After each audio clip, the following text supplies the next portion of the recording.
The college football experience, bowl games, part 3, preview and picks episode on the Sports Gambling Podcast Network is brought to you by Hall of Fame Bets, the sports betting research platform for parlays, player props, and game lines. Download the Hall of Fame Bets app or visit hofbets.com. Use that promo code SGPN to get 50% off your first month and start making smarter bets today, people. And remember, as always, folks, to let it ride. This is Mike Leach, head football coach at Mississippi State, and you're listening to SGPN. Let it ride.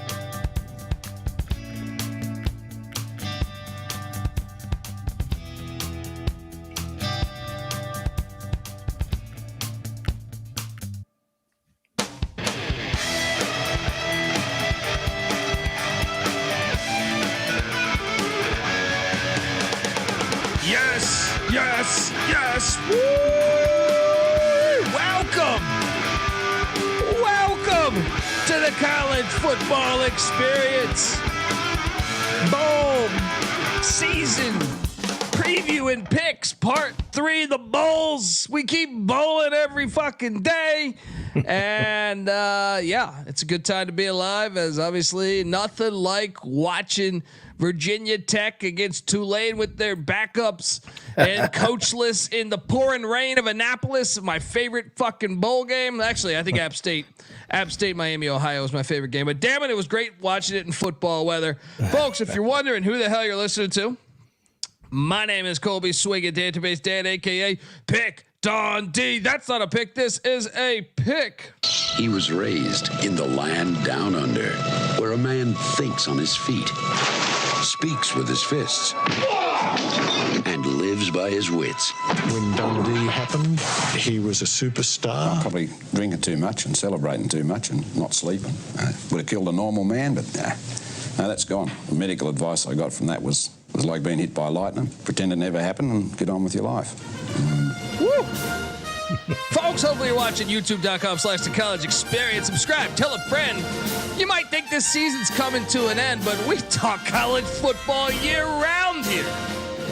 It's in the DNA, it's in the blood, and I couldn't help but notice today watching Tulane, Virginia Tech in Annapolis, Maryland. They gave a shout out to our boy, Michael Barker, aka College Football Campus Tour. Currently at his 86th college football game. Tomorrow it'll be 87, and he's going to cap off the season with 90. Shout out to Michael Barker, and glad to see him get some respect, some love, some appreciation. Much needed, much deserved. Yes, much deserved, folks. And I know the chat's asking NC Nick. NC Nick's, he's under the weather a little bit. So, two-man booth today, old school days. All right, back in 5-6 years ago. This guy, he's on the other side of the country right now. And if you're watching on YouTube, he might look like he is in a prison cell somewhere out there in the universe. Give it up for former JMU Duke defensive back, the burrito eating, sideline kiss stealing, wheeling and dealing, Patty C in the place to be. Hi-oh. Well. Oh, let's get it going. Any football is a win. I know I bitch about the backups being in, and yeah, it does suck. But still, having games, always fun. Always fun. Yeah, how much recapping do we want to do here? We can do whatever you want to do. I mean, let's talk a little. Let's cat. I like that as a start to the episode. Let's talk a little bit about what's going on in the universe. Virginia Tech just won the Military Bowl 41-20. I took Tulane plus the 11. They were on their, shout out to Virginia Tech to keep the momentum going. I don't want to downgrade their shit, but they're basically playing Tulane's backup team without their head coaches and coaching staff. But a win is a win. 7-6. I think it's something great to build on for Brent Pry. How would you evaluate year 2 under Brent Pry? Patty C. A winning record's I'm not getting you. Your internet seems to be shitty. Folks, he's on the East Coast. And if I know Patty C, He's at a place. He's at an Econo Lodge with probably the shittiest internet connection in all of America. So anyway, let me just exclude him really quick. And let's talk about this for a second, because and let me throw some. I know this is an extreme close up to me here, but yeah, I think it's a great year too for Brent Pry, and I think it's something that he can build on. I think it's critical years right now for Virginia Tech as they're, starting to throw more money into their football program, and I think it's something that is near and dear. I mentioned this on our relocation pod. Our Florida State suing the ACC pod. And, Virginia Tech to me kind of is like Washington State and Oregon State. They're in a spot. I know they take football first, which is probably even more so than Oregon State and Washington State, but they are a small city, Blacksburg, Virginia. I've spent a lot of time there. And I think they better beware what they wish for. If they're one of those 7 schools that wants to leave the ACC, I don't think a lot of these conferences will be expanding, much more. I think they might go to 20 teams. And if that's the case, then you got to figure, well, the Big Ten only would need 2, the SEC would need 4, and the Big 12 would only need 4 as well. If that were to happen, I obviously think the biggest names out there would be Notre Dame, Florida State, and this is all probably pending if Florida State can successfully sue the ACC. Clemson, Miami. I actually think North Carolina is probably the second biggest after Notre Dame because of what they offer. But after that, I would just say Florida State, Clemson, and I also think Virginia might be in that mix, possibly Louisville, and Pittsburgh. I think Virginia Tech is one of these ones. I know Syracuse, Boston College, those schools, Wake Forest, Duke, I think we'll all have a tough time finding a home. I could see the Big 12 biting on Duke just to get into North Carolina. And also we know Brett Yormark wants to build the best basketball conference in America. Well, if you could add Duke, that would be one of them. But I think Virginia Tech, which doesn't have a great basketball program or great basketball history, it's a small town. I think they could end up looking like essentially Oregon State or Washington State of the East. Yes, they have a passionate fan base. So does Oregon State. If you've been to the Pacific Northwest, so does Washington State. They're in a spot that just doesn't. It's a hard place to get to. B, I don't think they would matter as much. They're the second school in the state. I know you could say, wait a second. They're the first school in the state when it comes to football. I still think they would go for Virginia first. And maybe Virginia could try to pull the USC and saying, we're not going anywhere without Virginia Tech. I think that'd be incredibly stupid for them to do that because they might bite off more than they can chew. But I think it's a dilemma that's going to be facing Virginia Tech. And I think Virginia Tech, the better they are at football right now, the better the chances they are that they get included when all this shit happens. So something to monitor there. Great win, 41-20. Patty C working on the internet connection right now, probably rubbing 2 sticks together to create fire. West Virginia 30, North Carolina 10. I thought West Virginia was in the more motivational spot. I took Carolina just because I figured everything that I think in the bowl season, with the exception of the games I love, I normally take the opposite of what I think. So I took North Carolina with the points. Lost. I didn't bet those games. Either of the games today I did not bet. But I do have some money right now riding on Oklahoma State and USC. Currently USC's up 28-14 on Louisville at halftime. I was all over this. I am riding USC money line. I'm also riding Oklahoma State to get it done against Texas A&M as they're tied 3-3 in the first. Patty C should be with us in a second. I want to recap some more and ask some questions. But before I do that, I want to tell you that the college football experience is brought to you by good old Underdog Fantasy. Yes, Underdog Fantasy has a way to play alongside your favorite fantasy players all season long. They got NFL, NBA, NHL, college basketball, and college football. Simply pick higher or lower on your favorite players' fantasy stats and cash in, people. So what are you doing? Watch along, make picks, make some extra cash on Underdog's mobile app or website, underdogfantasy.com. When you sign up with the promo code SGPN, Underdog will double your first deposit up to $100. That's Underdog Fantasy, promo code SGPN. All right, we are back on the college football experience. And yeah, as one of, I know we're going to get to picking our bowl games and stuff as Patty C tries to reconnect. But some of the stuff I wanted to talk about, let's talk about some of these other bowl results. Kansas 49, UNLV 36. I was correct here.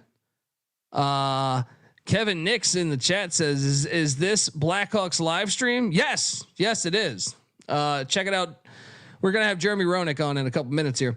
So stay tuned. About 40 minutes. He'll be available here.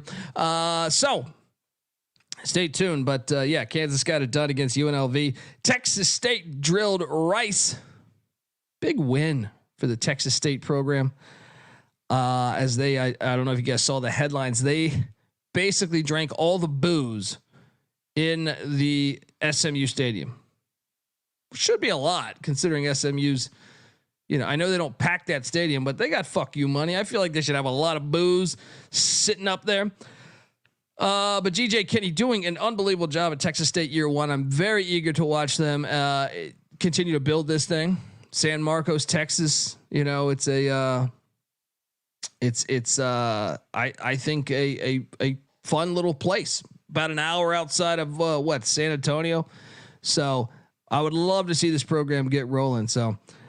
Stay tuned there. Also, Coastal Carolina. I was on the right side of this one. Coastal Carolina money line play against San Jose State.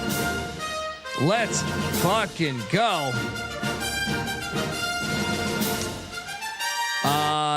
That was a pretty easy play, I thought. That was pretty easy. Also, Minnesota 30, Bowling Green 24.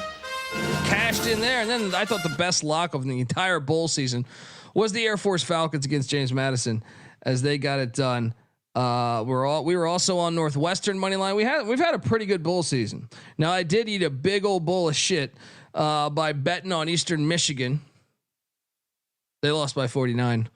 I felt pretty good about Eastern Michigan plus the points. That was horrible. But yeah, I think that's one where you sit there and say, okay. Bowl season's a bit of a gamble. I don't normally feel as good in bowl season as your average college football Saturday, especially with all these opt-outs. But I do think you could find some edges there. And I thought Minnesota. I was surprised how many people were taking Bowling Green, considering Bowling Green won at Minnesota in the past 18 months. So I thought that was a smash spot for Minnesota. They'd be super focused to get revenge on them. A lot of those players were on the roster when they got upset. And I thought Air Force, with JMU losing everybody and their coaching staff all gone, I thought Air Force always look at since the portal has happened and all these opt-outs. Air Force has been awesome in bowl games. Also, Utah has been horrible in bowl games. So Utah, I thought, was a great spot to fade them with Northwestern, especially considering the quarterback problems that the Utes have had all year. We jumped all over that. NC Nick was correct with Duke against Troy. I was on the wrong side of that one. I did wager on that one. And I also had Northern Illinois against Arkansas State. That came true as that game was a bit of a fun one there, 21-19. All right, well, look, that's the recapping. I don't know what the fuck's happened with Patty C. Let's, shall we just jump into us picking games? This is fun. Old school style. We're going solo. All right. No problem.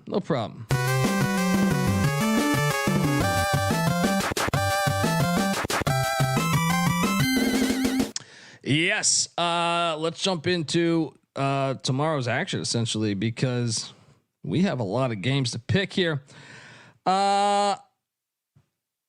First game, 8 a.m. Fenway Park. You know, I love these games at baseball stadiums. I think it's great. I think it's great for the fucking sport. You know, it's the history of college football. In my opinion, like each team should be play one game at like an old school venue, almost like Major League Baseball does with the. They do the Field of Dreams. I know it's not necessarily their history, but I guess they're trying to, play some cool stuff like that. I would love to see them play. I know what Iowa Northwestern did it in at Wrigley this year. I think that's great. Syracuse and Pitt did as well. I know that game was shitty, but I like them playing into that. Not going to hurt them to do one game. And especially if it's a bowl game and you're going to have it in some shitty location, load it up. Give us, Fenway, give us Camden Yards. I think they should load up all those places. So I like this game going on at Fenway. SMU is laying 9.5 or 10 in Boston, Fenway Park, against the Boston College Golden Eagles. Now, this is one that I think, and this is what I do with a lot of the bowl season. If it's so obvious, I just take the other side of it, especially these days with bowl season. There's barely any players. I just saw Boston College offensive lineman opt out to go for the NFL draft. That's got to be the first ever player from Boston College to opt out of anything on the football field. But I think this is a good spot for them. If just the thought of Boston College players, they probably have a decent chunk from the Northeast. I know a lot of times they go down to Florida, they go to Texas, stuff like that, but or Pennsylvania, Ohio. But I do think there's probably a decent amount of the team from the Northeast. Maybe a few guys from Massachusetts, a few guys from Connecticut. I don't know, New York. The Fenway Park, they will know Fenway Park, and I think they'll want to get up for Fenway Park. And I also think they're 6-6. Cap off a good season. Cap off a winning season. SMU on the other side of things was completely fucked over by the college football committee by essentially not having them as the top group of 5 team after they took down a Tulane team with Michael Pratt and company. So I think SMU completely disrespected. Now you could say, are they disrespected? Are they going to have a point to prove when they head up to Fenway? Potentially. I don't think so. I think you saw Preston Stone, their quarterback. He's already in the portal. He's out for the year. I believe the backup is injured too. And I think they're like, fuck this season. I think they're thinking next year we're in the ACC. And this is a future ACC matchup, which would be hilarious. Stand by. I got Patty C. I think back. Let's see. Patty C. Are we back? That only took the better part of an hour. So, it's okay. It's okay. Colby's convinced me that maybe it's time for me to switch from PC to Mac. I think it's official. Yeah, I don't mean this to be a Mac advertisement, but holy crap. Anyway, yeah. Yes, I caught a little bit of that. If they want to sponsor us, I will take their filthy money. All right. But I was just talking SMU Boston College. And I wanted to get your opinion on recapping, but we're all over the place this fucking episode. Yeah. So let's just dive in.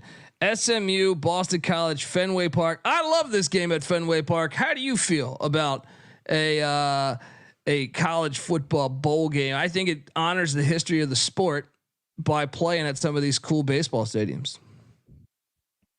I think it's, an awesome location, awesome venue for the game. It's been played, baseball game or football games have been played in Fenway for a long, long time. So you have to love the epic environment for it. Boston getting a little big home field advantage. You have to figure. Still, SMU gonna be in the ACC. I heard future you saying, ACC matchup. Yeah, the American, even though SMU's on their way out the door here, probably doesn't want a second 11-2 team to lose to a 6-6 ACC team. Not a great look for that conference if that does happen. I think Boston College wants to go in there or SMU rather wants to go in there and get a dub and put an exclamation point on a great season. So then again, I think what the spread is 10. in SMU's 10 favor. points. Yeah, I'm all over Boston College. I'm actually going to sprinkle I'm going to sprinkle the plus 340 money line. I like it. And that logic is that these players, I think they have some players that are on that roster that probably want to say, man, we get to play at Fenway Park. You know, they're probably from the Northeast. They knew Wade Boggs used to hit dingers there. And they're saying, hey, I get to go in this iconic stadium. And then I think they want to cap off a season with a 7-6 season. They know Jeff Hafley, they said, was on the hot seat. You give him a 7-6 season. I think it's a move in the right direction. He's probably motivated to get this win. Yeah. Yeah. And SMU's also got injuries. I also wonder about the fact they were snubbed of the New Year's Six Bowl. I wonder how excited they are about potentially heading to Boston to Fenway Park. Cold ass weather to take on a shitty Boston College team. As we see with Florida State, it doesn't necessarily motivate a team to get vengeance when they're snubbed. Usually it makes them shut down. Well, especially nowadays. I mean, nowadays I just feel like with so many players missing these games, and they got to fix this. I mean, they got to fix this. They got to just move the portal to the. Why don't you? They should just issue something for athletes. All right. You should have to enter. I don't care if it's in January or I would personally probably make it the spring semester, like as far as like after when they can transfer. What is April? I think April or May. Just have that as your fucking period to do that. Yeah, but that makes too much sense. And yeah, you can't transfer while the season's happening. And if that means like you have to, I mean, some teams have a quarter-based system, so I could see it being. Ohio State, I think, is quarter based. So they have probably February, March, a new quarter starts. So if you can get in then, but whatever the rule is, you shouldn't be able to transfer before the season ends for all of college football. Yeah. I would also say like coaching, but I don't know how you fucking police that because some of it is also coaching based. Everyone's doing it. And to me, if the coach can leave, the player should be able to. True. You know, I mean, so it screws the players and the fans over when the coaches leave. It screws the coaches and the fans over when the players leave. So why not just fix it? So you are not allowed to, leave your job in the middle of the season. Have them sign some type. Every school in the FBS should have to sign something saying, I would be okay with the FCS too, but I'm saying we cannot hire coaches until the offseason. Yeah. I mean, tamper away. I don't care if you're interviewing during the season, but the coach needs to be on the sideline for every game of the season. You can't. JMU just had to hire 5 coaches like 2 weeks before the game to coach one game. It's idiotic. Yeah. So stupid. Yeah. It's just like, as much as I love college football, this era, in the 2000, I would say the past 5 to 10 years, we've really destroyed it's an absolute shit show. The season in general, you know what I mean? Like the back end of the season, it sucks, man. Anyway, let's jump down to the next game on the slate here because we got more bangers and they're going on at baseball stadiums. This one at Yankee Stadium, obviously the real Yankee Stadium, which is right across the street from the current Yankee Stadium. Used to have a shit ton of college football games back in the day. This is the Pinstripe Bowl. Rutgers laying 2.5 against Miami, Florida, the Hurricanes. I heard this stat that Miami, first off, I believe they're 1-10 in their last 11 bowl games. Also, they have their last win in a bowl game outside the state of Florida. 2004 or 5, I believe. Man, that's almost 20 years, folks. So now they head up to Yankee Stadium. Tyler Van Dyke, their quarterback. No Tyler Van Dyke. or their backup, Emory Williams. Remember, he's out for the year after he got injured. Their starting wide receiver, Colby Young, is now at Georgia. Their defense took major hits. Defensive end Jafari Harvey. He is in the portal. Linebacker Corey Flagg also in the portal. Safety James Williams is opting out for the NFL draft. Also safety Cameron Kitchens opting out for the NFL draft. And same with defensive tackle Leonard Taylor. Now for Rutgers, they did have an offensive tackle hit the portal. Also, their star corner Max Melton is opting out for the NFL draft. Look, Rutgers is 0-11 all time against Miami. By the way, they're getting their first win here. They used to play Glory Day. The fucking Dennis Erickson Miami. These two teams have headed in different directions since the last time they played, I'm guessing. But what's the motive? Yeah, exactly. It is. But what's the motivation here? If you're Miami, you have to go to Yankee. Once again, it's like you're going to Yankee Stadium. Yeah. To take on a Rutgers team that are Rutgers fans even going to this game? I don't even know. Will. I feel like the people in New Jersey, there is a Jersey thing for Miami that's in the same way that, there's still a thing for Virginia Tech fans about Miami. I'm sure there's still a thing for Jersey fans about Miami and I think Schiano coached at Miami at one point, if I'm not mistaken. I could be wrong on that one, but I felt like there was a connection there. Anyway, I think the Jersey fans will show up and they'll get excited to play Miami. Miami fans obviously aren't going to travel that far in the first place. Plus, like said, do they even exist? Right. After the team takes 2 losses, Miami fans cease to exist for the season. Ja'Cory Brown has yet to take a snap for Miami, and he's their starting quarterback. Rutgers' defense is good. This is a stupid game. Yeah, dude, there's so many stupid games. Don't worry about it. Give me Rutgers -2.5. What are you doing here? I'm doing that as well. Give me Rutgers all day. Lock it up. Scarlet Knights. Very nice. NC State, Kansas State, the Pop-Tarts Bowl. This trophy, by the way, awesome. Did you see this trophy floating around the interwebs? I did. Fucking phenomenal. You can actually stick the Pop-Tarts in the trophy. I got to be honest, I haven't had a Pop-Tart in about 20 years, but damn it. Those things were fire back in the day. NC State, Kansas State. Kansas State's laying 2.5. This is the first time they've ever played, by the way. First time Interesting. ever. I know you said you thought this was an interesting matchup. Well, not. I thought that was, but that was before I saw who left the team.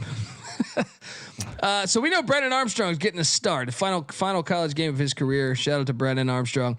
But yes, the quarterback that started majority of the season, MJ Morris, or I don't know if a majority, half the season. He's now at Maryland. They also lost wide receiver Terrell Timmons and wide receiver Porter Rooks to combine 24 catches.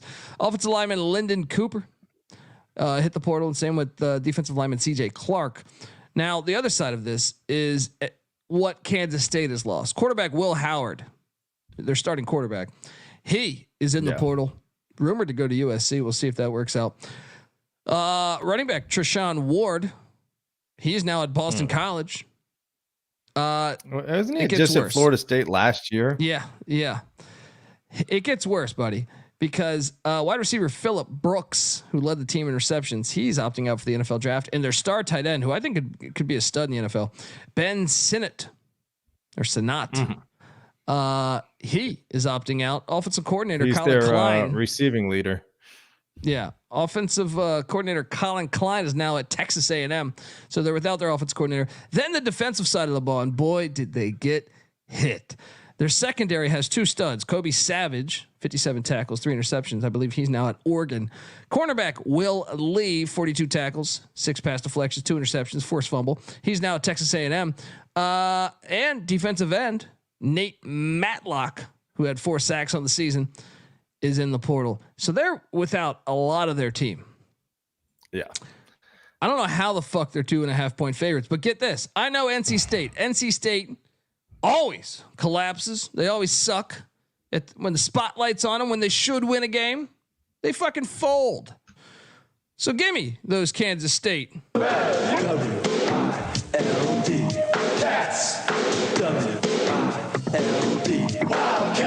What are you doing here, Patty C? Well, I know that Chris Kleiman's name was getting thrown around toward the end of the season about, in regards to the coaching carousel. That obviously hasn't happened. So maybe, they're a little more focused. Maybe he's a little more dialed in. I do think he's the superior coach. Missing all of those players is pretty huge. Brennan Armstrong didn't. I mean, wait, what's it do? He is playing. You said he's coming back starting. For this game. Yeah, he's starting. I guess I got to favor NC State just based on that, but why is Kansas State favored then? This is what I mean. Weird. They're fucking with you. They're fucking with you, and we know NC State pretenders, but hey, you ride who you want to ride, buddy. Are you on K-State to cover 2.5? I am. All right. Well, not a lock battle, that's for sure, but a battle. All right, Patty C going with the shitty ass Wolfpack. Tomorrow night, Noah Fifita and the Arizona Wildcats are playing at that filthy. You know what sucks is all these fucking bowl games in these domes. Starting here, you're going to see just a bunch of shitty games in domes. But I actually am somewhat intrigued by this matchup. The Arizona Wildcats -2.5 taking on the Oklahoma Sooners. I mean, this is the house that the greatest center in NBA history built. The great things have happened in this building. George Gervin played center.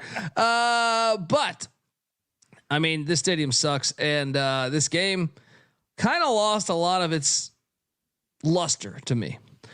Yeah. You know, Oklahoma's entire offensive line transferred. Wait, is that true? Oh yeah, that's true. Their entire offensive line transferred. So they also lost Dylan Gabriel and running back Tawee Walker, as well as cornerback Key Lawrence. Yeah. How does that happen to Oklahoma? They're supposed to be one of the schools that are like, that doesn't happen to. Well, I think 1 or 2 were opt-outs, but the rest were transferred. So they have their entire offensive line's gone. Jeff Levy, their offensive coordinator, is now at Mississippi State. So let me get, you got like you got an offense, dude, it's terrible. Arizona's left tackle Jordan Morgan, who's going to be in the NFL. He's opting out. I think Arizona's going to win. Yeah. I think we should take Arizona -3, considering that Oklahoma's. Now, what did you say about Fifita? He is playing. He is playing. Okay. Arizona's more intact. I think they got 1 guy out, maybe 2, and they're a little more intact than Oklahoma. And the way that they were playing in the second half of the season was pretty phenomenal. I got to double check their schedule, but if I wasn't mistaken, they're pretty strong on the back end. They haven't lost a game in a while since Fifita's USC game, I believe. 1, 2, which is 6-game winning streak. Yeah. Including 4 wins over ranked teams. Pretty darn impressive. Their only losses in that stretch, basically since week 2. Dude, this team is so close to being like 12-0. No, we made this case. If you had a large playoff, Arizona would be a really fucking dangerous team, because really ever since that quarterback change happened, when Jaden DeLora went out, and you got to remember how young that Arizona team was, they've been playing so much better. But yeah, you know what's weird is that Fish's name really didn't come up for many big jobs this year, despite him doing a pretty unbelievable job. They flew under the radar somehow all season long. Yeah, and you would think, especially with his Harbaugh connection. Yeah, if he does it again, I bet he's somewhere else after next year. Perhaps.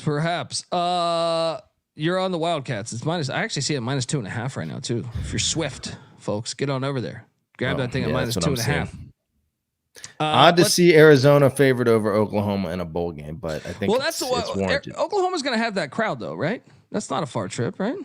I think both of them will show up to San Antonio. I think it's relatively equidistant, if I had to guess. Maybe a slight advantage for Oklahoma, but I mean, San Antonio is kind of like Central West Texas, so Arizona's not that far. All right, look, before we get into Friday's picks, I want to tell you that the college football experience is brought to you by Hall of Fame Bets. Win bigger, By betting smarter this NFL season with Hall of Fame Bets, the sports betting analytics platform for parlays, player props, and game lines. Research every NFL, NBA, and soccer bet with historical stats and data. Stop betting in the dark and join over 30,000 users researching with Hall of Fame Bets to craft more intelligent, data-driven parlays. Download the Hall of Fame Bets app or visit hofbets.com. Use that promo code SGPN to get 50% off your first month today. Start researching, start winning with Hall of Fame Bets. What a shout out to John Sanchez. Says, you guys all drinking the right shit as a collab, man. The perspective from each one represents every personality my dad possesses. Love that, man. Thanks for the good times and the laughs. Appreciate you, John. And folks, I know some people were asking about college basketball. That show is still happening tonight. It'll be going live in a couple hours, 9:30 Pacific time. We're somewhere between 9:30 and 10. So Pacific time. Stay tuned. We got a nice college basketball slate tomorrow. Glad to be back. Friday, I'm going to start things off with a lock. Ever since that guy in Spartanburg, South Carolina, called in and talked shit to Dabo, Clemson has kind of been in fuck you mode. You pissed off Dabo. Now, what game did he? That was what, just before the? No, they're undefeated. They're undefeated since just before the 4-0. They're undefeated since then, and they're kind of just looking badass. So I know Clemson lost players. Wide receiver Bo Collins gone, 510 yards, 3 touchdowns. Safety Andrew Makuba gone. Both hit the portal. Also, Collins, Jeremiah is he Trotter the one that Jr. went to Notre Dame? Yes. Oh man, that's a big loss. Yeah, linebacker Jeremiah Trotter Jr. is opting out for the NFL. Cornerback Nate Wiggins opting out for the NFL. Defensive lineman Rook Arohoro opting out for the NFL draft. And meanwhile, Kentucky, it seems like they're a little more intact with Keaton Wade, the guy that on the defensive end that hit the portal. Maybe a couple other guys hit the portal for them, but they're a little more intact as far as starters go. This is a series that dates back to 1925. Kentucky has an 8-5 all-time lead, but Clemson has won 2 of the last 3. This game is the Gator Bowl, in case you were wondering, folks, and going on in Jacksonville, Florida, with those nice, sweet-ass hot tubs in the end zone. I am locking up Clemson -4 because I think Kentucky's a phony-ass team. I think Dabo right now has got Clemson heading in the right direction. What are you doing here, Patty C?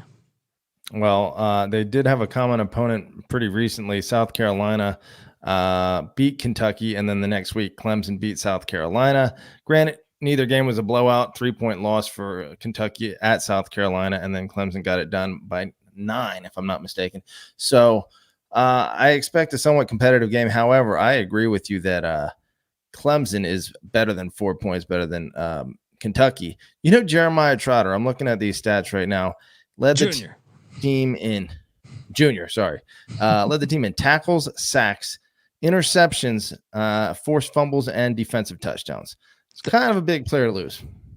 Yeah, it's true, but definitely sucks. And college football still thinks he's the greatest. The college football fans out there think he's the greatest. All the analysts, he's one of the best quarterbacks in college football. Anyway, yeah, I'm all over. And it is crazy that Kentucky leads that series. But that is wild. When did that happen? I think Clemson's been good for like 40 years at least. That's when they won their first national championship, and I think they're probably pretty good before that, if I had to guess. When the hell was Kentucky good? Well, it started in the 20s. I think Kentucky started off with like a 4-0 lead, if memory serves. What is the all-time series? Do you have that? I can't imagine there have been too many matchups. 8-5 lead. 8-5 lead. So gotcha. Interesting. A chance to make it 8-6. Hope you get them on the schedule soon. That's the best. Honestly, when I'm struggling to find motivation for why we should watch these games besides gambling, it's shit like that. I'm like, oh, interesting. Kentucky can further their lead. You know what I mean? Anyway, I think we should bet the hell out of Clemson. I've already bet the hell out of Clemson. I'll be honest. What are you doing here? I like it. I'll lock it with you. Let's go. Let's fucking go. Gator Bowl. Gator. Next up, we're going to my favorite bowl, the Sun Bowl. Best stadium, one of the best stadiums in college football, if not for a the man best. that hates all bowls. That's not exactly high praise, but the next two are fire. The next two are fire. Okay. So, Oregon State is undefeated all time against Notre Dame. They hold a two. How many matchups have we seen? 2-0. Wow. Oregon State, and they've whooped their ass actually. In 2001, Oregon State met Notre Dame in the Fiesta Bowl with Jonathan Smith at quarterback, and they won 41-9. In 2004, Oregon State, I believe they had Derek Anderson at quarterback. They won 38-21. And now they get a chance. They get a chance to take down the Irish. Now, the only problem is, and I love the Sun Bowl. I love what they're doing here. This game. You want to talk about shit? This is the ultimate shit sandwich. But, I mean, just enjoy football at one of the best locations, one of the coolest bowl games that's been going on for a long fucking time. But Oregon State, DJ Ukulele, he's gone. Aiden Childs, their backup quarterback, he's gone. They're on the third string quarterback. Their starting tight end, Jack Veiling, is gone to Michigan State. Led the team in touchdowns. Right? Oh, yeah. Their wide receiver, Anthony Gould, top receiver in yardage. He is opting out for the NFL draft. Their right tackle, Talise Fuaga, is opting out for the NFL draft. And running back, Damian Martinez, he got a DUI, but they fought it in court, so he may play, even though I also see he may opt out. Their entire staff is gone to Michigan State. The defensive side of the ball, their star linebacker, Easton Mascaneris Arnold, who led the team in tackles, he's gone. Their starting safety, Akili Arnold, tied for second in tackles. So their top two tacklers on their team gone. Their kicker, Atticus Sappington, who was 13 of 14 on field goals, gone. And a bunch of other players are gone too. That's really hard to understand. But also, here's Notre Dame. What's that? Wait, I'm hearing these people try and defend the, importance and the interest in bowls, and what they're coming up with now is that this is it's like a spring game kind of. It's an opportunity for new players to showcase their talents and compete for position. Spring games are not usually considered watchable events. I mean, a few of them are televised, but generally speaking, they are snooze fest. Please don't use that as your, I got to credit Brett McMurphy. Big reason that it's watchable. He quoted the UCLA Boise game in a tweet saying this would have been the 13th most watched game on a average college football Saturday. So you know how you improve those ratings? You have a bigger playoff. Just an idea. Just an idea. And guess what? More of your star players, which, kind of matters if you're watching. But hold on. Let's get to Notre Dame's side of this, because Notre Dame, their offensive coordinator is now the head coach at Troy. Sam Hartman is going to opt out and try to make the NFL. What ridiculous. I just find that ridiculous. They got to put it in the NIL contract, man. Because it's like, he's rumored to get like $1 million. It's like, okay, dude, play the fucking game. You're going to be like a 6th-round draft pick. Anyway, he's gone. They get heavily weighted toward the bowls. Yeah. Running back Audric Estime, who's a fucking stud, he's opting out for the NFL. Chris Tyree, who's played running back for them the year prior, who's kind of like your jack of all trades, he's transferred to UVA. Their other wideouts, Rico Flores Jr. and Tobias Merriweather, also hit the portal. Both their tight ends, Mitchell Evans, remember, he's out for the year, leads the team in receptions. Also, tight end Holden Stays is gone. He hit the portal. Then you ready for this fun? Flores was gone too? Yes. So that's their top 4 receivers, their top running back, and their quarterback. And both their tackles that are projected to be 1st-round draft picks opting out, Joe Alt and Blake Fisher. Center Zeke Correll is also in the portal. On the defensive side of the ball, they got studs that are all missing the game here. Linebacker Maurice Lufau, 44 tackles, 3 sacks, one pass deflection. He is opting out for the NFL draft. Cornerback Cam Hart opting out for the NFL draft, and defensive end Nanu Asafu-Mensah, who had 3 sacks on the season, hit the portal. I got no fucking idea, but I'll tell you this: give me Oregon State in the points, because I think they'll have the motivation, the disrespect, the fact that they're playing Notre Dame. But I got no fucking idea. All right, but give me Oregon State in the points, because I think they'll be the more motivated team to add to beat a blue blood, as they are, essentially being pushed down to the group of 5 in a way. Your thoughts?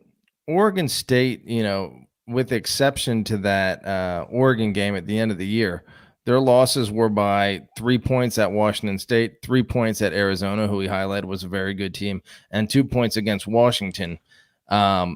So they play close games. The spread is 6, if I heard you correctly. 6, yeah. So on that alone, especially with Notre Dame missing so much of their offense, basically their entire offense and their coaching staff. Now then again, Oregon State faces the same thing. I kind of actually want to lean Notre Dame. I don't know. Dude, I don't think that's a bad plan. I don't know what to expect of it. I think Oregon State will be the more motivated team. Is my only logic, is that they're getting pushed down to the group of 5. Yeah. But you got to think Notre Dame's got their staff intact for the most part. I know they lost their OC, but I'm saying, like, Marcus Freeman, he's still there. Yeah. They just got Denbrock from LSU, the number 1 offense, Heisman Trophy winning coach of the Heisman Trophy winner. So I'm sure they're actually excited and hyped up, whereas Oregon State's probably a little sad about the future. So I don't know whether that means that Oregon State's more motivated or whether that means Notre Dame is more confident. Who knows? Flip a coin. 6 points. I think I'm just leaning Notre Dame here. I don't know. Yeah, that's fair. Let's go to the next awesome bowl, which is the Liberty Bowl. This is just a great setup. You got the Oregon State Notre Dame kicking off an hour and a half before. Then this one comes on, but Memphis is playing a home game. What? A lot of that going on. How is this fair to Iowa State? Yeah. This is my problem. This is my problem with the FBS and people that don't, in my opinion, really follow the sport. Why does Iowa State always get fucked over? Why does Arkansas always get fucked over? There's certain teams, like, this is ridiculous to have to play. Like, you played your ass off all season for a bowl game, and now you got to go to their actual college stadium. Yeah. What the fuck is this? It's one thing to have to go to Fenway or Yankee Stadium. It's another thing to have to go to the actual home stadium. Yeah, ridiculous. Iowa State's, and they're laying 10.5. This is the stinkiest line of the entire fucking season, because it makes no sense. 10.5. Iowa State, I feel like, plays close games every game they play on the football field, but I know that they lost their running backs, Eli Sanders and Cartavius Norton, to the portal. They probably lost other guys to the portal. Memphis lost a couple offensive linemen to the portal. But you got to take it stinks because it's so obvious to take Memphis and the points. What am I missing here? Yeah, I mean, I gotta try and recall real quick. Iowa State, I feel like, was hit or miss down the stretch, whereas Memphis, for the most part, was pretty good, with the exception of that loss to SMU at the end of the season. Even that was a close loss. The only other loss was Tulane, Missouri. I think Memphis may be a better team than we realize. Those are 3 really quality losses: Missouri, Tulane, and SMU, and all of them were pretty darn close, none by more than 10 points. So I think with the home field advantage and they're getting 10.5, sure, I'm on Memphis. Yeah. Shout out to Rob Donaldson, says, get rid of domes. And he always says bowl games and neutral site games always cater to the South. I agree. Shout out to Timothy Green as well. He says, hope you are having a great new year. Always enjoy watching your show. Appreciate you, Tim. Yeah, I mean, with the exception of Rutgers playing in Yankee Stadium and Boston playing in Fenway Stadium, I like that. We need a few more of those. Make these Southern teams come up north. Yeah. Well, unfortunately, they're like the shitty bowl games. Like, why couldn't they? Why couldn't they do this for? Like, I would love to see Alabama, Michigan. I would love to see Washington, Texas. at Fenway or some shit like that, but they won't do that. Give me the Big Ten champion hosting the game in, we've said this a million times, either Lambeau or Soldier Field, and see how it looks like when a really high-end SEC or Pac-12 or Big 12 team has to go up there on January 1st. See what the overall record is. That's unbelievable that they don't do that. Like, there's a clear advantage. Yeah. Clear advantage that goes on all these things by them playing them. It's these ridiculous. teams are basically willing to sacrifice their future of their program for a vacation, for a couple of days in the sun. It's like to fucking Mobile, Alabama. It's like, what? It's like, I would understand it if this was in the Bahamas Bowl. If that was a bigger game, I'd be like, oh, okay, I get it. Right. But what? It's mind numbing. At the same time, I don't know. The Big 12 used to play their championship game at Arrowhead. It was so much better. It was so much fucking better. Anyway, moving along. A great location. Hey, real quick though, as far as players playing, I mean, Hennigan starting for Memphis, Beck starting for Iowa State. They lost two of their at least we get that. Though. Memphis did. Okay, that hurts, but that's a little more plug and play than the quarterback. So at least we're getting that. I might be a game worth watching. In other words, yeah. Missouri, Ohio State at the Cotton Bowl, but it's not the Cotton Bowl. Flag on the play. I need a flag in this fucking studio. What? Why can't you play at the real Cotton Bowl? Guess what? Oklahoma and Texas play it every year, and it's fantastic. It's awesome. Instead, you're playing this stupid game at Filthy Jerry's World. It sucks for the sport. Missouri, Ohio State. I got to be honest. I thought this was one of the games I could care least about watching. I don't know. I mean, Missouri's got something to play for. Certainly, this is the biggest game they've had in probably, I'm guessing, 10 years. Or certainly since the early days of them joining the SEC, which is probably about 10 years ago now. So this is a pretty an opportunity for a landmark win, and they have Ohio State, sans quarterback, to use whatever language that is, a little Latin for you. I think they're motivated. Ohio State's quarterback's at Syracuse, though. Yeah, I mean, it's a great opportunity for Missouri to grab a dub here. Ohio State isn't normally in this position where they're without their quarterback, so this is kind of new ground for them. Still, I think Ohio State's a better team. Yeah, they're laying 3. I think Missouri might have a couple opt-outs. I'm not sure. There's some speculation about it. Shout out to Hoover 4338. Happy holidays to Dundee, Patty C, SGPN crew, and the chat. God bless you all and let it ride. Appreciate you, man. Appreciate you, Hoover, and happy holidays to you and your family and friends and all that good stuff as well. I mean, I'm all over Ohio State -3. I hope Missouri wins. I'm going to be the biggest Missouri fan. But something about this game, I guess I'm just mad that they could have put Ohio State against LSU and Missouri against Wisconsin, and it would have been a lot better, I think. That would have been a lot more fun. But, sometimes this game just makes me want to fall asleep. But look, although we say this a lot, you have the same matchups all the time. And here you have a motivated Missouri team, and they're playing a team they don't often play in Ohio State. What's the deal with Malik Neighbors? I'm drawing a blank on the other wide receiver, the other stud. Burden. I think Neighbors is LSU. It's Burden and what are you talking about? Yeah, it's Burden and who's the other stud wide receiver for Missouri? They have the Theo Weiss from Oklahoma. By the way, this series does date back to 1931, Missouri, Ohio State. Ohio State's 10-1-1 all time against Mizzou. Mizzou got him in 76. Been a while. Ohio State. Yeah.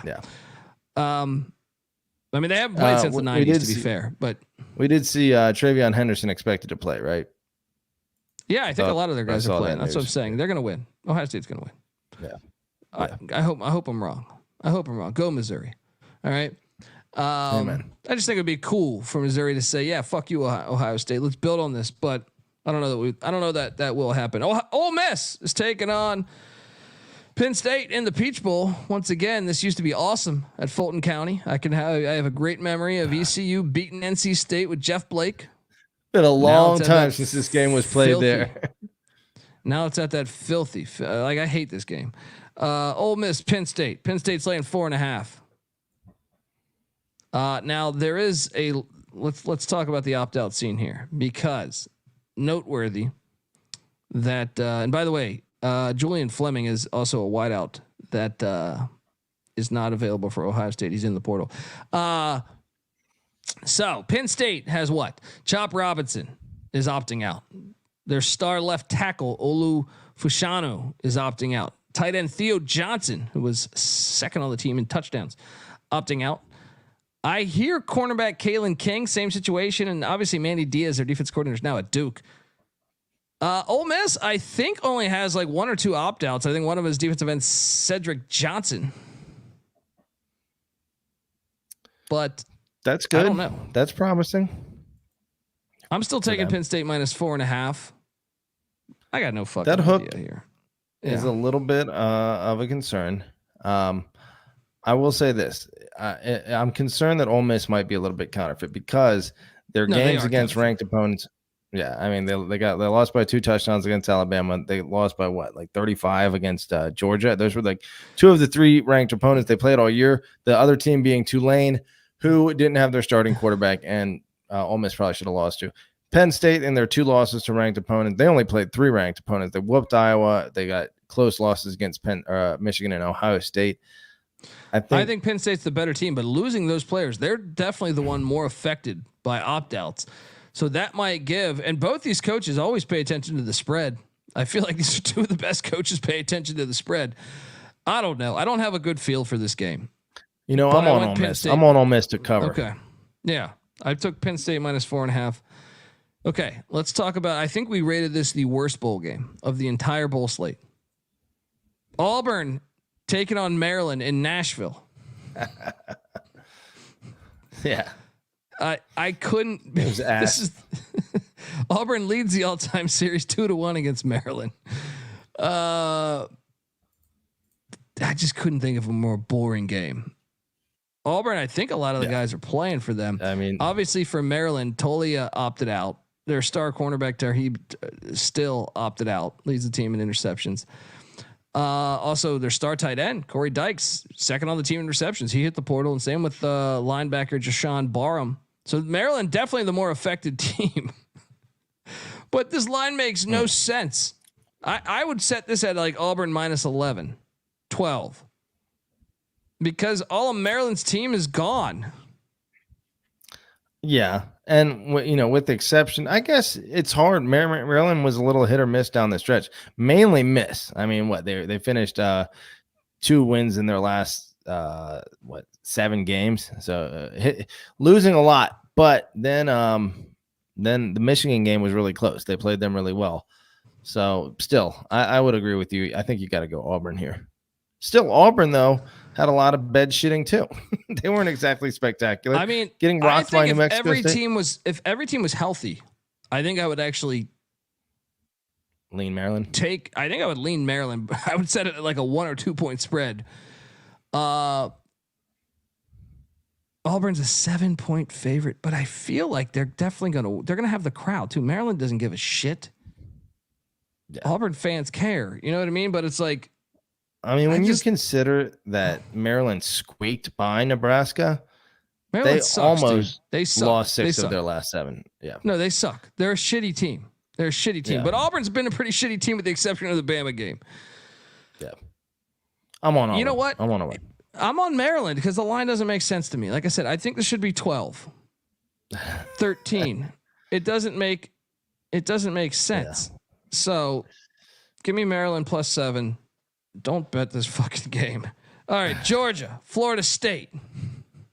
This is the greatest tragedy of the whole fucking thing. So what? Georgia, you got what? A bunch of transfer guys, but they're mostly backups. I feel like. I think their starting linebacker transferred to Kentucky though, in a surprising move. They lost Brock Vandergrift, the backup quarterback. He transferred to Kentucky too. I don't know. Kentucky's got a pipeline going through Athens. But the Florida State side of this. So let me get this straight. So Tate Rodemaker, he's gone, their quarterback. Their backup has transferred, but he still is going to play. So the guy that played in the ACC championship, I'm drawing a blank on his fucking name right now.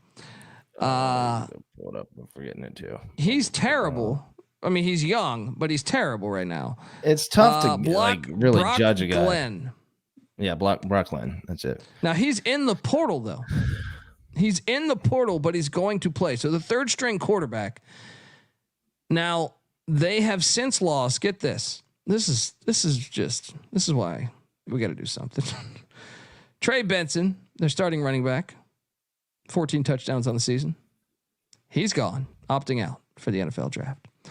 They're two awesome two wideouts that will be in the NFL. Keon Coleman, maybe the best receiver in college football.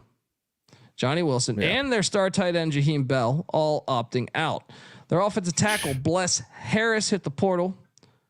Their best defensive player Jared Verse led the team in sacks. He is opting out. Also, defensive lineman Fabian Lovett opting out. Their star linebacker transferred to Colorado. I mean, they have a bunch of more opt-outs. What are we doing here? 20-point spread.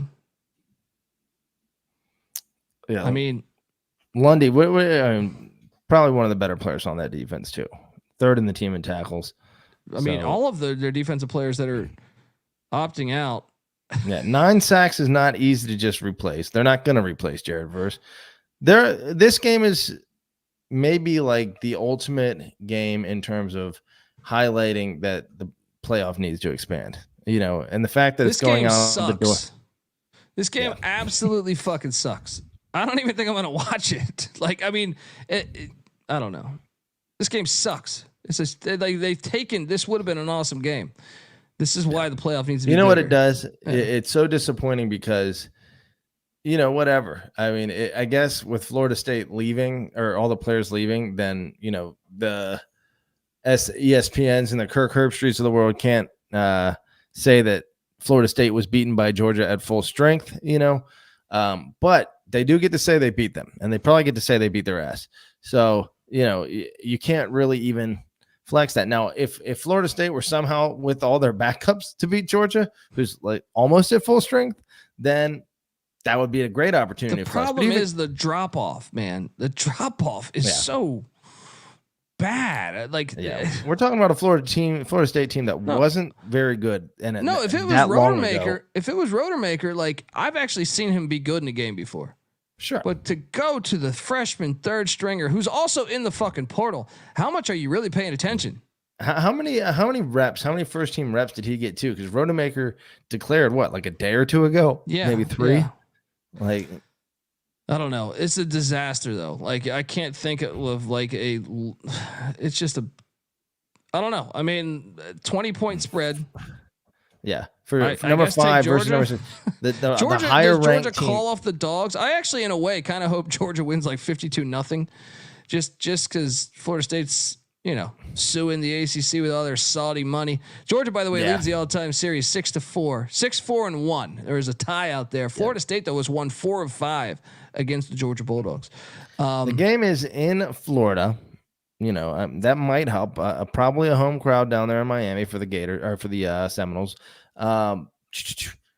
It's uniform porn. Isn't everybody gonna take Georgia? Give me Florida State in the points. Give me Florida State in the points. I'm not betting this. Don't bet this fucking game. Yeah, that's way too many points. This is stupid. Why don't you just move this game to week 1 next year? Do you know how awesome that would be? We would all just be sitting there saying, "Hey, this is gonna be awesome." Yeah, exactly. Instead, we're sitting here Georgia saying, has Clemson, so it's close next year to start the season. But no, but I'm just saying, like put it on the schedule next year, and it's appealing. I'd rather watch a Chicago State basketball game right now than this fucking game with all their backups. You know what I mean? Right. So they're expecting this score to be like, if I'm reading this correctly, like 13-33. It's about a 20-point spread, like you said. Total is 45. So 12, 13-33. They're not expecting Florida State to do any scoring. Is that I guess based on the last 2 games? That's the way I see it too. Actually, Georgia's defense is going to be awesome no matter if their starters are there or not. Yeah, that might be a little generous. That third string quarterback who's in, like I said, I almost think you should go. Maybe they don't have a fourth string, but it's like when you're in the portal, how much are you really fucking paying attention to? Yeah. Put a wide out. Go Wildcat. Have a little fun. Yeah. Throw a curveball at him. Why not? Anyway, yeah. I'm going to take you to a lock, though. Arizona Bowl. Toledo, Wyoming. Wyoming's laying 3. Craig Bohl's final game as head coach. Toledo's Daquan Finn, their starting quarterback. He's gone. Toledo's starting running back, Penny Boone, gone. Toledo's depleted. Wyoming is going to go out on a high note. Bet this now before the line goes up. Lay the 3 with the Cowboys. They're going to win one for Bohl.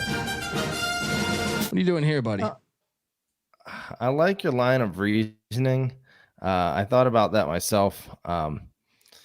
Definitely kind of home field advantage with the game being all the way out west. Still, Toledo kind of their whole team's gone. They look like the much better team in the second half of the season. Wyoming kind of faded down the stretch there. I don't think so. I think you put Toledo in the Mountain West, they would have got beat. They probably would have struggled too. I'm with you. I think especially with the Bowl retirement game, I'm going to lean Wyoming to cover this thing. How about them Cowboys? Let's go, folks. Lock up Craig Bohl. January 1st, we get Wisconsin. Real quick. What's up? You still there? I was going to say Peasley is still there. Okay. Just making sure. Okay. Yeah. Go Wyoming. No, you're back. Peasley. Oh yeah. He's playing. Yes. Wisconsin, LSU. This game sucks. Look, okay. Why is this the matchup? I don't understand this matchup. Wisconsin was garbage all year. LSU's a 9-3 team. Why are they playing Wisconsin? I hate bowl tie-ins. Death to bowl tie-ins. LSU, could make this a cool bowl game. This is going to be, even with LSU's backups, they're going to fuck up Wisconsin. Did Wisconsin play a little better than you're giving them credit for, though? Because 7-5, but I guess overtime win against Nebraska. What's that win? Hold on. I'm going to rattle off their wins. Buffalo losing record, Georgia Southern losing record, Purdue losing record, Rutgers 6-6. Yeah, 6-6. Illinois in a game they had to make a miraculous comeback, right? And they have a losing record. Nebraska losing record. Minnesota, they haven't beaten a winning team all year. This game is ridiculous. LSU's going to fuck them up. I know Nussmeier is, dude, they failed. The bowl people fail us every year. Put you're right. LSU against a better opponent. I want to watch this game if they're playing anybody. Okay. Give us wait, I just realized I have the give us LSU against shit. I'd rather watch LSU against a group of 5. You know what I mean? Like, this is a shitty game.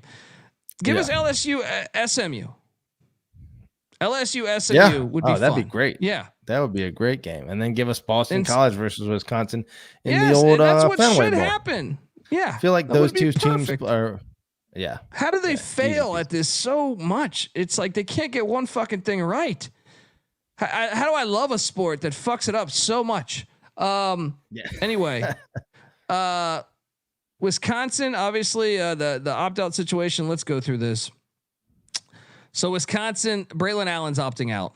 They're also their starting center, Tanner Bortolini, great name. He's opting out, and their starting corner, Jason Maitre, opting out. They also have 2 wideouts combining for about 57 catches that are transferred. They're gone. Offensive lineman Trey Wedig is gone. Linebacker Jordan Turner, who had 61 tackles, 3 sacks, 2 pass deflections, gone.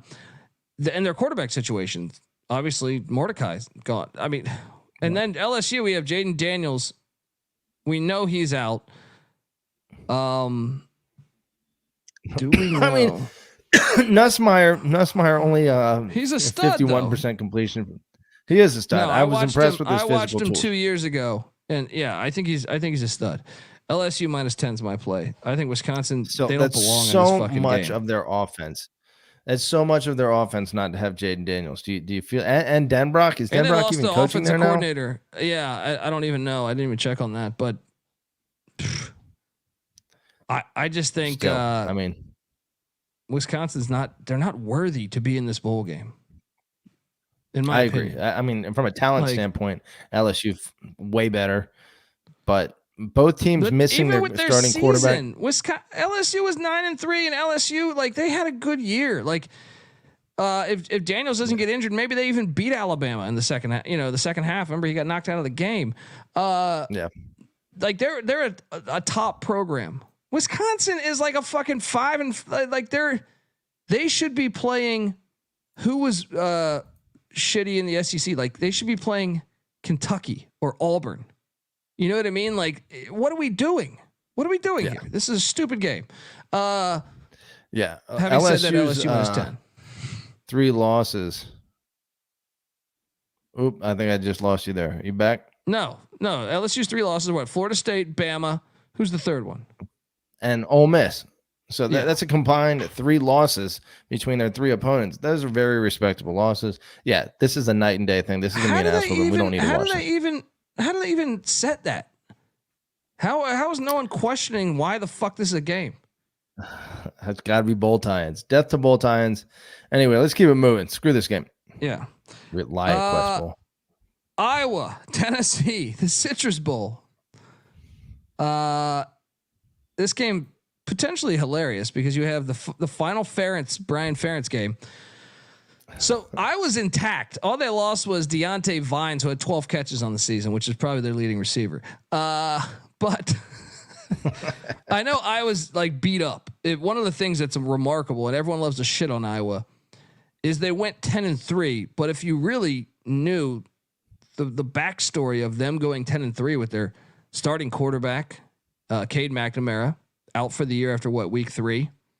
Eric All, the star tight end, Luke Lachey, the son of Jim Lachey, All-American tight ends. Both of those guys out for the year. Cooper DeJean got out for the year. They've done this. I think it's remarkable. They got screwed in the Minnesota game. Yeah, I mean they should be 11-2. Yeah, and they're taking on Tennessee. What's that? Not being able to score a point against Penn State or Michigan hurts, but I do think those are 2 of maybe the top 2 defenses in the nation, but certainly 2 of the top 5. So, with that offense, that's kind of to be expected. But against other teams, now Tennessee isn't the same without my homie in South Florida, Alex Galesh. Running the show on offense, and with Joe Milton as the quarterback, but he's not even playing. So I think that Tennessee offense, might be susceptible to getting shut down here a little bit by Iowa, and that plays right into Iowa's hands. Yeah. Well, Joe Milton's not playing, buddy. Yeah, I know. That's what I'm saying. They're starting a freshman quarterback against Iowa's defense. Now it is a 5-star from Long Beach that is very good. That Nico guy. Yeah. Also, their starting running back Jalen Wright opted out. Tennessee leads the series 2-1 all time. They had some other guys hit the portal. I know GBO Farms is in the chat. Tyler Barron, Wesley Walker, not the Jets wideout. Safety Tamarian McDonald all hit the portal. I struggle with this one, but with Joe Milton there, I was going to be all over Tennessee. With him gone, give me Iowa. Do you think the Florida weather? No. Yeah. Well, do you think the Florida weather is something that's going to strongly favor Tennessee? Well, I would imagine Tennessee's fans would be there too. They are ride or die fans. That will be a Tennessee crowd, in my opinion. It's tough to say. I wouldn't want to make my first start against Iowa's defense. True. Now let me ask you this: what has Tennessee faced? I'm looking at their schedule now. That is close to Iowa in terms of ability or in terms of quality. Tennessee for the first half. For the first half against Alabama, Tennessee was actually really impressive. They just shit the bed in the second half. Okay, so yeah, they lost that game by 14 points, but they got destroyed by 29 against Missouri, who I would assume Iowa is most resembles in terms of overall quality. They got destroyed by 28 by Georgia. Even they only lost to Florida. Missouri's skill positions are so much better than Iowa's. Okay, yeah, I'll say Missouri's better than Iowa. Yes, but I don't think it's if those two were to play each other, I wouldn't be surprised if Iowa was able to check Missouri's offense a little bit. Still, I would take Missouri by 8. But so I think this is probably going to be a pretty good game. But other than that, I mean, who did Tennessee beat? Virginia, Austin P, UTSA, South Carolina, A&M by 7. Without Frank Harris too. But yeah. Maybe A&M or Kentucky is closer to what Iowa's quality is, and Tennessee beat both of those teams by 7 and 6 points respectively. So this spread is 6. I guess maybe that makes sense. Vegas might have gotten this one right, huh? I mean, I'll take the points with the anytime. It doesn't matter the school. If someone is starting their first game against Kirk Ferentz, I like my chances to cover at least. But I also Tennessee's defense I think has been improved in playing Iowa's offense. They could put up points. I don't know. Give me the Hawkeyes, but I don't feel great about it. This game being a 30 or the over under being 35.5 is probably higher of a total than Iowa's seen in 2 months. I'm guessing. I'll take the under, by the way. Yeah, I'll take the under too. But bet the under. I actually like betting the under than I do the fucking game. So the Flaming Libs of Liberty are taking on the Oregon Ducks. Liberty's intact. Only the backup quarterback Jonathan Bennett transferred out. Oh, actually, no, that's inaccurate. Their starting safety transferred to Colorado. So there's that. Oregon's obviously Bucky Irving, their star running backs, opted out. Same with center Jackson Powers Johnson. There's a chance that Bo Nix, Troy Franklin, Tez Johnson, there might be a bunch more. They're playing this fucking game. I got no idea here. I'm taking the Flaming Libs and the points though. From a motivational standpoint, is Oregon. And this is another shitty one. This one bothers the fuck out of me. The Fiesta Bowl used to be played at Sun Devil Stadium. It was awesome. Boise State, Oklahoma. Yeah. They play this now. I've been to this game. This game sucks. This stadium sucks now. Yeah. I would say this game, of games that had a lot of outdoor flavor. You could say the Peach Bowl with Fulton County Stadium, but there weren't top 25 games being played there, let alone top 5 games being played. But Arizona under the desert night, used to be a special environment. It was kind of like the Rose Bowl, in a way. And we fucked it up. Now, dude, I went to this game a couple years ago. It was boring as fuck in that fucking stadium. John Sanchez says he's a Duck fan, but it's too many points. Take the Flaming Libs. I'm with you. I think that's the motivational edge just to stay in this game. Give me the 17 all day or 16.5, whatever you can currently find. I don't love it either. I know that what's it called? Oregon, I'm pretty sure have one of the better defenses in the country. I got to double check that. They are the 2 best offenses in the nation, so maybe taking the over is a good move. But let me double check on Oregon's defense. Number 23. Okay, so do I think they're going to be able to completely check that Liberty run game? Probably not. 17 points does seem like a little much, but this is one that we might just see the level of competition between the two, which is leaps and bounds apart during this year. Conference USA versus the Pac-12 at the best it's ever been. Maybe Oregon does destroy them. Well, here's the problem. I don't think I know Rob, shout out to Rob. He's always great. Bo Nix elected to play, but this could be like, who was it? Who was the running back that only played the first time? Rasheen Ali for Marshall. So you might, I don't know if is he really playing? Is he going to do one drive and then sit? Is he going to play the whole fucking game? Is he going to go the first half? All these intangibles make it terrible. I lean towards the points just because of that. I don't know. Hope that makes sense.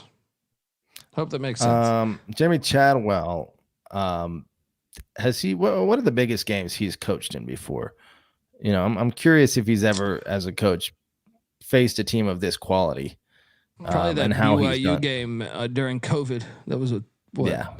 Yeah. They were a very good team, but this Oregon team, is 2 field goals away from being undefeated and playing in the playoffs, or at least 2 touchdowns away. They probably should have lost to Texas Tech, though. You could play it backwards and say it's true. I think they're a very good team. Games. Yeah, I think they're an elite team. I think Liberty's very, very good too. But and Liberty scores. Liberty not only gains yardage, but they put up a lot of points. So that I think this is one makes I'm me want to actually lean Liberty. Well, I'm actually going to watch just because I'm going to watch, I guess, probably most of these, but I don't know. It depends what college basketball is on. But I like watching Jamie Chadwell against Dan Lanning in general, even if it's the backups. I think that's a cool matchup, chess match wise. Yeah, for sure. We got the college football playoffs. Now, me and NC Nick, and I was going to see if you wanted to do a deeper dive on it tomorrow. Now, I still think I can give away our picks right now. All right. Alabama, Michigan at the Rose Bowl. By the way, this is a series, and by the way, Liberty and Oregon have never played. Alabama, Michigan series dates back to 1988. Bama has a 3-2 all-time lead. They did win the last matchup, Saban against Harbaugh. Michigan's a 1.5 point favorite. Glad this is at the Rose Bowl. Glad we have some outdoor football still left.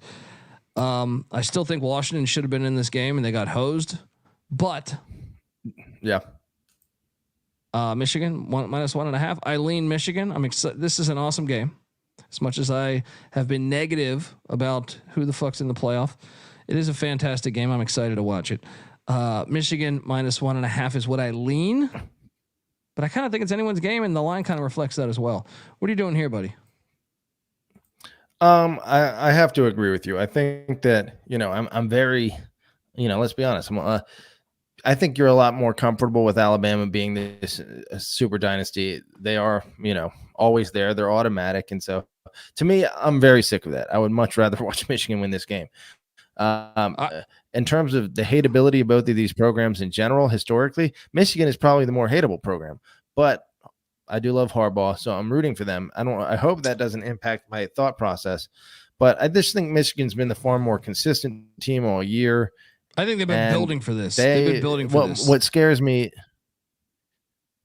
I mean, they've had Georgia in mind, and Georgia is constructed pretty similarly to Alabama. And I think, I don't know though. Jalen Milroe is going to be something they haven't encountered all year. How they're going to respond to that? Whoa! Are you trying to tell me that our boy? I'm drawing a blank on the Deacon Hill. It doesn't remind you of Jalen Milroe. Dual threat God Deacon Hill. No, I'm joking, but no, I think it's kind of anyone's game. And to me, I think this is my point of taking Michigan is they've lost in the first round 2 years in a row. They had a sign, Ohio State, beat Ohio State, and they took that down. Their sign this year was, hey, let's take down. It was Georgia, but they're getting Bama. I think the motivation of just like, hey, let's really focus on this first round of the playoff game because we've got our ass whooped the past two playoff games. So that plays into their hands. But a pissed off Alabama team that's being told they shouldn't be there. Are they? No, well, yeah. I mean, every Florida State fan in the world is saying, they don't belong. I'm sure Nick Saban is using whatever. But I feel like most people are saying that Bama deserved to be in. I think the majority thinks Bama deserved to be in.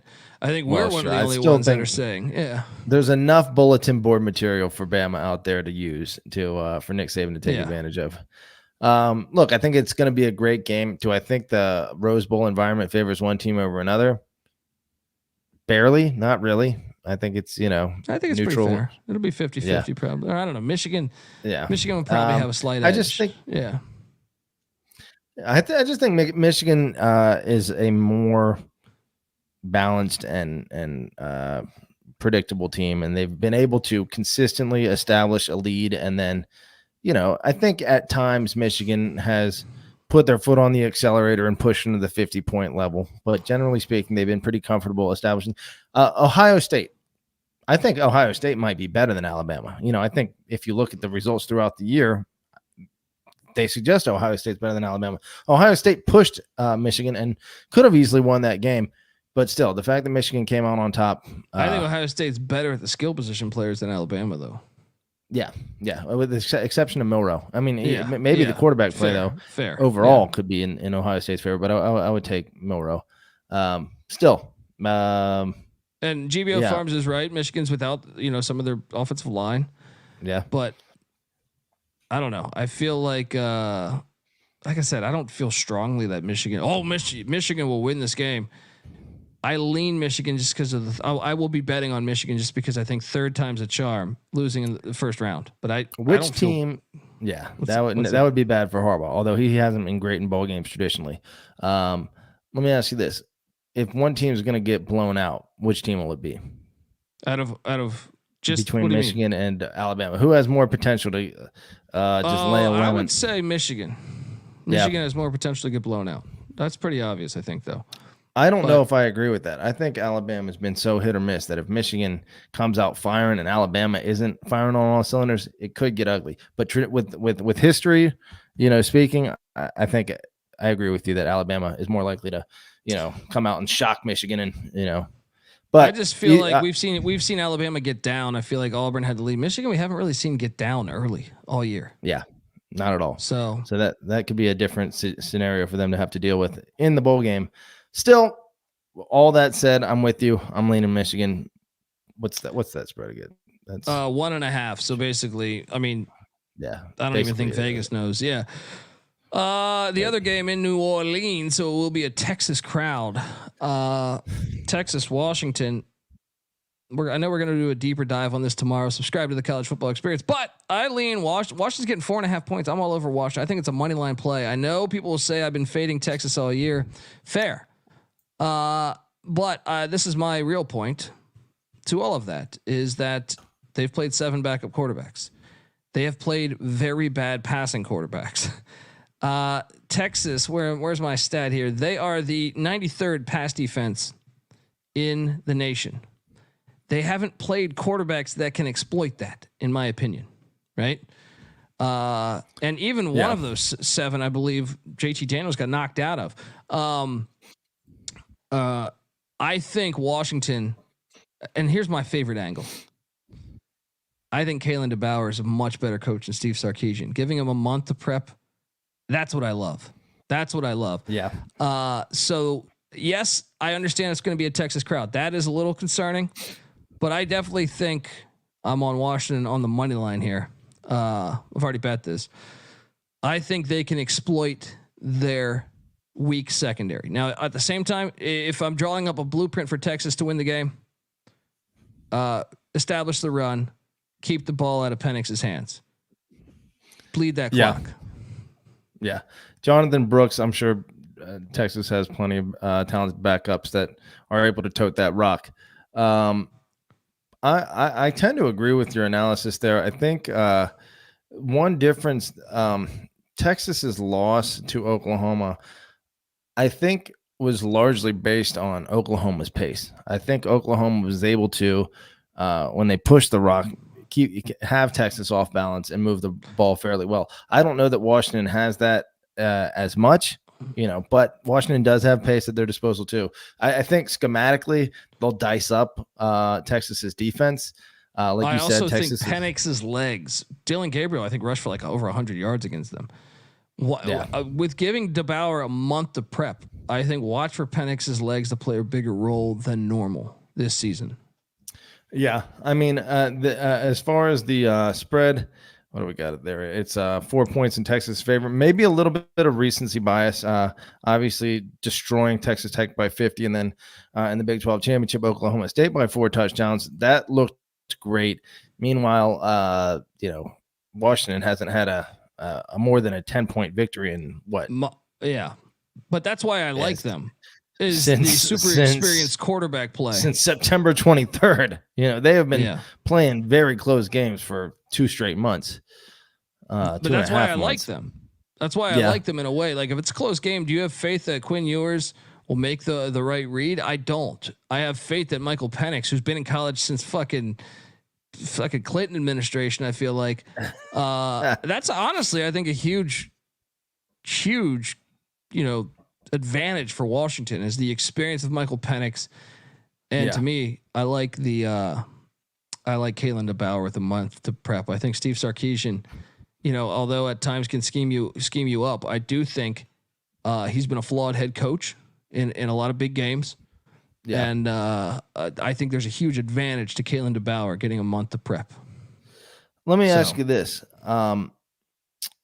Texas's overall Texas versus Oregon, and then offensively Texas versus Oregon. Wait, Texas versus Oregon?